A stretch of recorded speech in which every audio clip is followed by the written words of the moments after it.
Hello students, so let's start this question. तो ये एक अच्छा क्वेश्चन है, आप जेईई मेंस लेवल का मान सकते हैं। बोल रहा है two identical pith balls are charged by rubbing against each other. दो आइडेंटिकल पिट बॉल्स है, मान लीजिए दो आइडेंटिकल बॉल्स है, ठीक है। उनको रब किया गया है, उनको पहले क्या किया गया है, रब किया गया है against each other. Each other के अगेंस्ट क्या किया गया है स्टूडेंट्स, रब किया गया है। To which charge is 2 × 10⁻⁻8 develop हुआ है, जिसके कारण चार्ज कितना डेवलप हुआ है गाइस, 2 × 10⁻8 है ना, ट्रांसफर्ड, ठीक है, इतना ट्रांसफर हुआ है। दीज आर सस्पेंडेड फ्रॉम, इसको टांग दिया गया है हॉरिजेंटल सीलिंग से। हॉरिजेंटल सीलिंग में डायग्राम बनाऊंगा ना, विजुअलाइज होगा, मज़ा आएगा इस क्वेश्चन को सॉल्व करने में। दो two string of length 20 centimetre, each separation between suspension point is 5 centimetre. उस स्टिंग का लेंथ, जिस स्टिंग से टांगा गया है, सीलिंग से जिस स्टिंग से टांगा गया है वो 20 सेंटीमीटर का है, और डिस्टेंस, दो स्टिंग के बीच डिस्टेंस कितना है, 5 सेंटीमीटर का। The separation between the ball is 3 centimetre. I hope अभी तक आपको क्वेश्चन का कुछ समझ नहीं आया होगा, बिकॉज अभी तक हमने डायग्राम को अच्छे से नहीं बनाया है, ठीक है। तो डायग्राम बनाते, तो पहले बोला है एक सीलिंग है, एक हॉराइजेंटल सीलिंग है, तो मैंने एक हॉराइजेंटल स्टूडेंट सीलिंग बना दिया, एक हॉराइजेंटल मैंने सीलिंग बना दिया।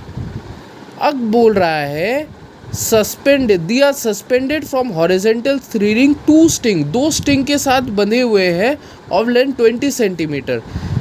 दो स्टिंग के साथ ये बॉल ऐसे टंगे हुए हैं, ठीक है, दो स्टिंग के साथ ये बॉल ऐसे टंगे हुए हैं, ठीक है, हाँ, ऐसे लटके हुए हैं दो बॉल, दोनों बॉल का मास सेम है, और हमने इन दोनों बॉल को पहले घिस लिया है, ठीक है।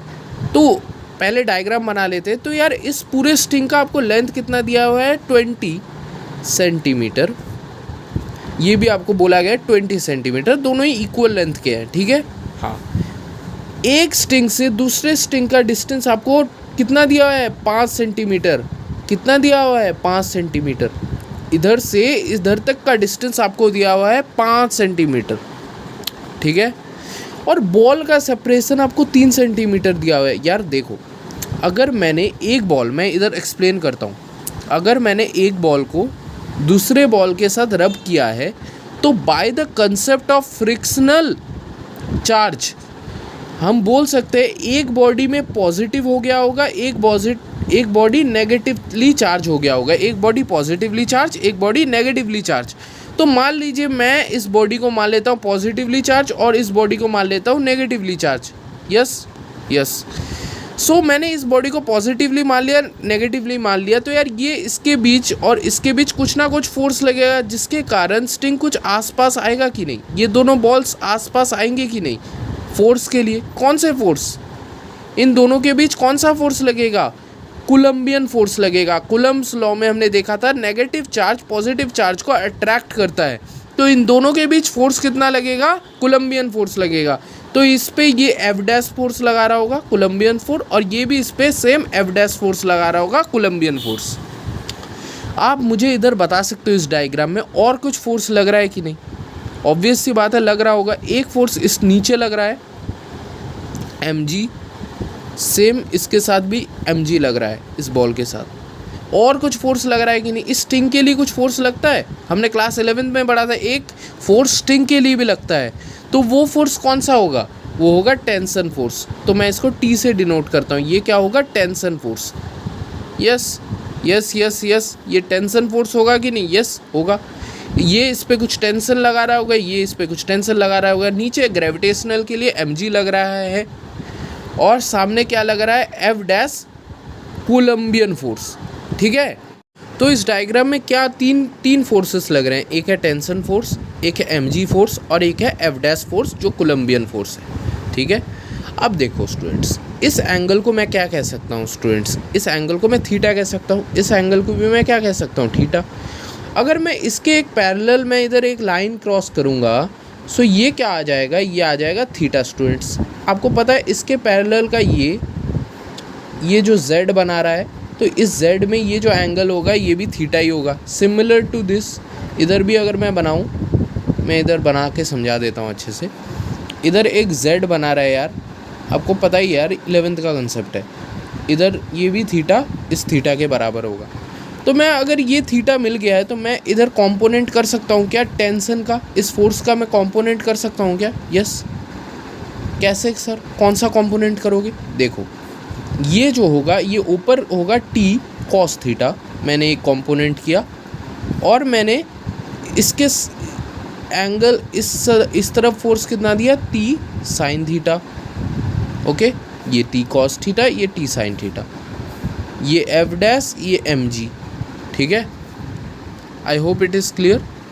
तो मैं इससे क्या कह सकता हूँ, इससे मैं क्या कंक्लूज़न ड्रॉ कर सकता हूँ? इससे मैं एक कंक्लूज़न ड्रॉ कर सकता हूँ कि T sine theta at equilibrium condition, at equilibrium condition भी लिखना जरूरी है, एट इक्विलिब्रियम कंडीशन,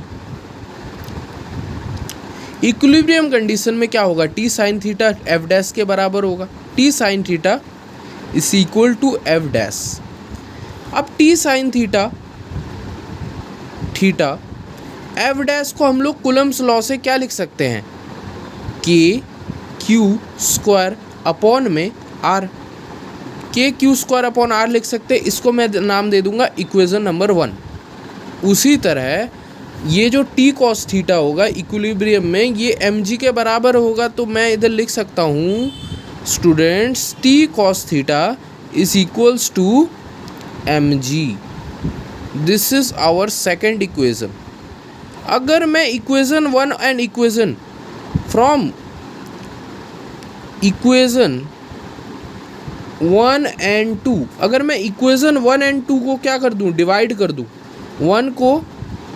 1 को सेकेंड इक्वेशन से डिवाइड कर दूं, तो क्या होगा, टी साइन थीटा अपॉन में टी कॉस थीटा, टेंशन से टेंशन चला जाएगा, ठीक है, और इधर T sine theta upon cos theta जो हो जाएगा वो इसको हम लोग डिवाइड कर देंगे इससे, तो क्या आ जाएगा आंसर, एम जी सॉरी क्या लिख सकते हैं, इसको लिख सकते हैं के क्यू स्क्वायर अपॉन में एम जी आर लिख सकते हैं, ये के क्यू स्क्वायर अपॉन में एम जी आर।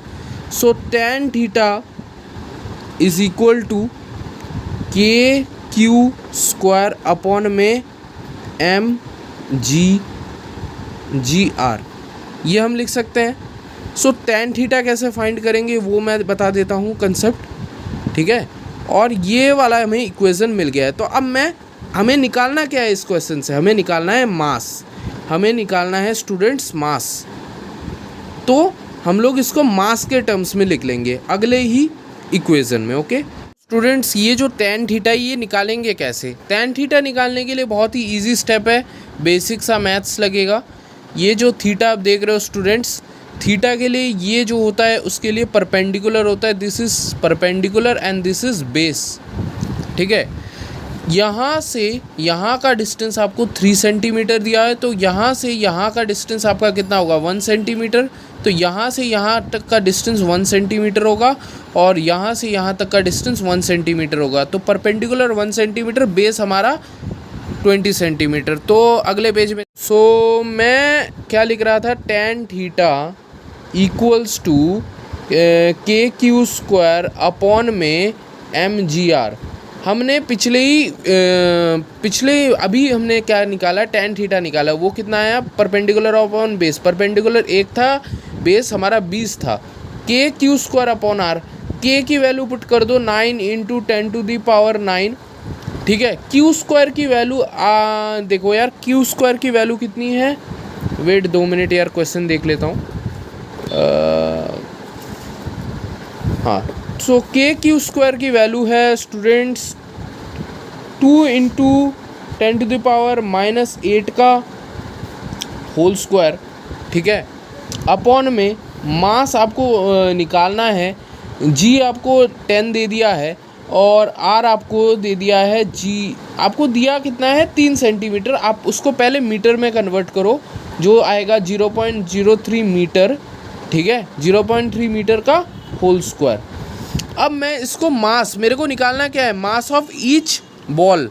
तो मैं मास अगर मुझको निकालना है तो मैं मास के टर्म्स में लिख लूँगा, मास को ऊपर भेज दूँगा, mass 9 into 10⁻9 into 2 into 10⁻⁻8 whole square into 20 upon में स्टूडेंट्स 10 इंटू 0.03 का होल स्क्वायर। तो इस पूरे इक्वेशन को सॉल्व कर लो, ठीक है स्टूडेंट, इस पूरे इक्वेशन को सॉल्व करो, जो आंसर आएगा वो आंसर है। सो मैं लिख के बता देता हूँ स्टूडेंट्स, जो आंसर आएगा इस पूरे इक्वेशन को सॉल्व करके वो आएगा स्टूडेंट्स 8 इंटू 10⁻³ kg। kg में 8 इंटू 10⁻³ kg। अगर इसको तुम ग्राम में कन्वर्ट करना चाहो तो तुम्हारा आंसर आ जाएगा 8 ग्राम स्टूडेंट। तो यही आंसर है, ईच बॉल का वेट कितना है 8 ग्राम।